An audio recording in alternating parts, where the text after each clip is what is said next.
Assalamualaikum warahmatullahi wabarakatuh. Saya Bagusti Satrio, kelas 10 IPS 2 dari kelompok 2, absen 9, ingin mempresentasikan hasil kerja kelompok kami. Perkenalkan, nama saya Andovisa Putri dari kelas 10 IPS 2, absen 6. Perkenalkan, saya Artika Amalia dari kelas 10 IPS 2 nomor absen 08. Nama saya Delva Kadis Wibrianti dari kelas 10 IPS 2 nomor absen 8. Dengan saya Alia Wanda Yusuf, kelas 10 IPS 2 absen 4. Perkenalkan, nama saya Ahmad Hafat Hermawan dari kelas IPS 2, absen 2. Perkenalkan, nama saya Amanda Putri Aprilia Rahayu dari kelas 10 IPS 2 nomor absen 5. Yanka Pratama dari kelas 10 IPS 2 nomor absen 35. Karakteristik lidah mertua, memiliki daun yang bentuknya memanjang dan berdiri tegak, tapi terkadang di bagian ujungnya akan melambai, di bagian ujungnya berbentuk runcing dengan tekstur yang keras. Yang kedua, banyak variasi warna, hijau muda, hijau tua, hijau abu-abu, kombinasi hijau kuning hingga perak, mampu cepat beradaptasi dan memiliki jumlah 70 spesies. Yang selanjutnya, saraf hidup lidah mertua. Yang pertama, iklim sebagai tanaman gurun. Tanaman ini akan dapat tumbuh dengan baik di iklim yang kering dengan curah hujan 250 mm per tahun. Yang kedua, suhu dan kelembapan tanaman ini akan bisa tumbuh maksimum pada tepat dengan suhu 24-29 derajat Celcius pada siang hari dan suhu 18-21 derajat Celcius pada malam hari dengan kelembapan yang rendah. Yang ketiga, media tanaman lidah mertua dapat tumbuh pada tanah berpasir yang memiliki tekstur porus. Tanah ini mengandung banyak udara sehingga air mudah lolos. Hal ini sesuai dengan sifat perakara tanaman lidah mertua yang tak membutuhkan tempat lembab untuk tumbuh. Selanjutnya saya akan membacakan mengenai alat dan bahan cara pembudidayaan tanaman lidah mertua. Yang pertama ada bibit lidah mertua, kedua pupuk kandang, ketiga sekop, keempat spot, kelima tanah, keenam hand sprayer, ketujuh batu hiasan, kedelapan pasir, kesembilan insektisida, dan terakhir atau ke-10 ada nutrisi biozon. Slide selanjutnya adalah perbanyakan tanaman lidah mertua. Metode memperbanyak tanaman lidah mertua yang paling mudah dilakukan adalah dengan air. Namun, Anda juga bisa memperbanyak tanaman ini dari stek. Dapat dilihat gambar di sebelahnya. Itu merupakan gambar dari contoh stek daun tanaman lidah mertua. Caranya adalah 1. Pilih indukan lidah mertua yang sehat dan cukup umur. Pilihlah bagian daun yang sudah tua. Yang kedua adalah potong satu daun yang sudah tua tersebut, potong lagi menjadi bagian yang lebih kecil minimal 10 cm. Yang ketiga adalah siapkan pot dengan sirkulasi air yang baik, isi dengan media tanam hingga penuh. Yang keempat adalah tancapkan daun lidah mertua yang sudah dipotong kecil. Yang kelima adalah siram tanaman hingga air mengalir ke dalam pot.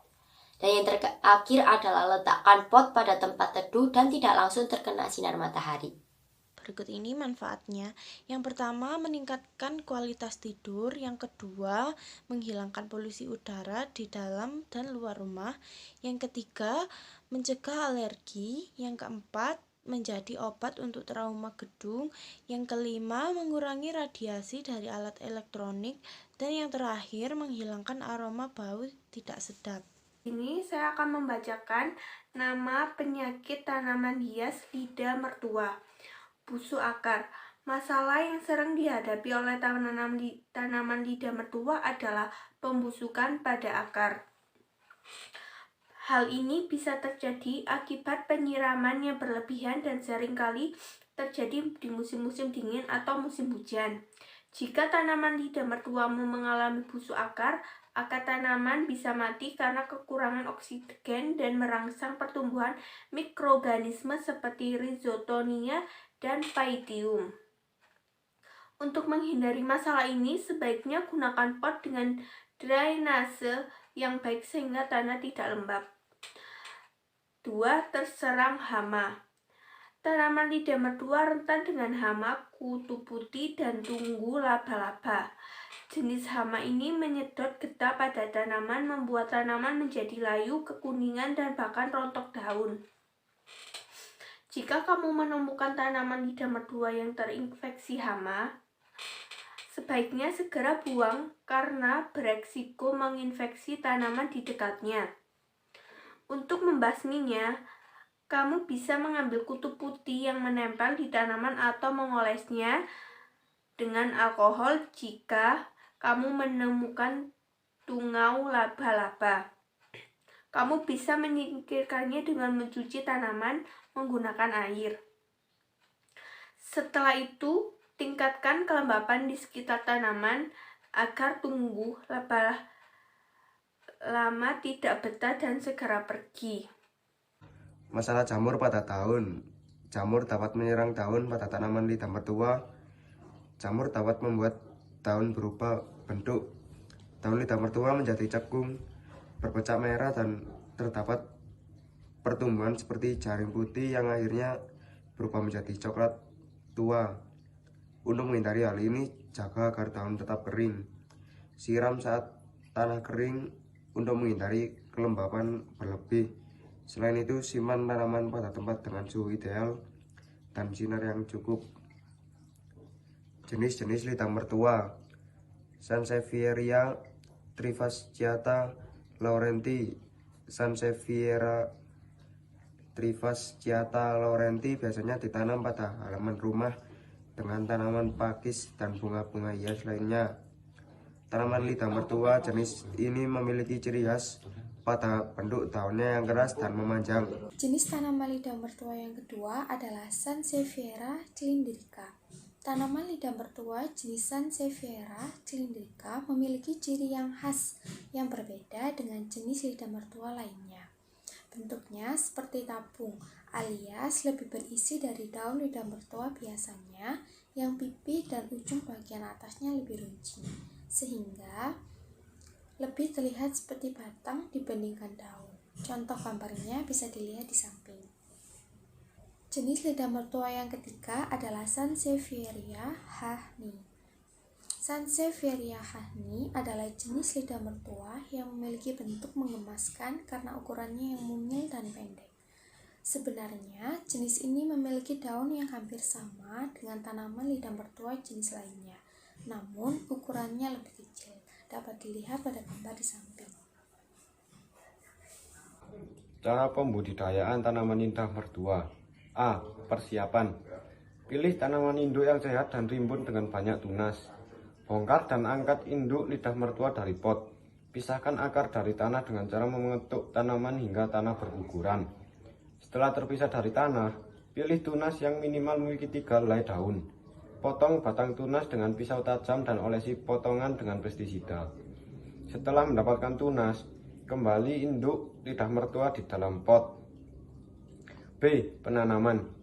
Anda bisa mulai menanam tunas lidah mertua yang sudah dipisahkan tadi. Caranya, isi 3/4 pot dengan media tanam. Masukkan tunas di tengahnya dan tutupi lagi dengan media tanaman. C. Perawatan. Anda bisa menambahkan pupuk dan menempatkannya pada tempat sejuk dengan sinar matahari cukup. Sebaiknya kebutuhan air cukup diberikan dengan menyirami setiap 2 kali seminggu saja. Jika hal ini diabaikan dan tanaman disiram selama terus-menerus, maka akar tanaman bisa membusuk. Tanaman lidah mertua bisa ditanam menggunakan jenis tanah biasa asalkan tidak terlalu lembab. Selain itu, penggunaan pupuk juga perlu digunakan agar tanaman lidah mertua dapat tumbuh dengan baik. Meskipun memang hanya kemungkinan kecil gulma bisa tumbuh saat tanaman lidah mertua diletakkan di dalam ruangan, namun akan lebih baik agar membersihkan pot dan tanah yang digunakan untuk menanam lidah mertua rumput liar yang sudah tumbuh. Peluang usaha budidaya tanaman lidah mertua dalam kurung penasarannya. Lidah mertua diyakini akan cocok untuk masyarakat yang tinggal di kota-kota besar. Di tengah polusi yang tidak henti-hentinya, tanaman ini dapat dijadikan sebagai penawar, bukan hanya untuk di rumah. Sansevieria juga layak diletakkan di atas meja kerja. Untuk memikat mata pembeli, pembuatan sebuah pot unik dan menarik sebagai wadah tanaman lidah mertua. Pot tersebut memiliki variasi bentuk yang berbeda, mulai dari berbahan kaca, kayu, hingga rotan. Dalam berjualan budidaya lidah mertua, bisa memasarkannya dengan cara menjualnya ke pasar atau langsung ke pengepul, serta juga bisa memasarkan lidah mertua ke pelaku bisnis yang menggunakan dekorasi tanaman ini. Sekian dari kelompok kami. Wassalamualaikum warahmatullahi wabarakatuh.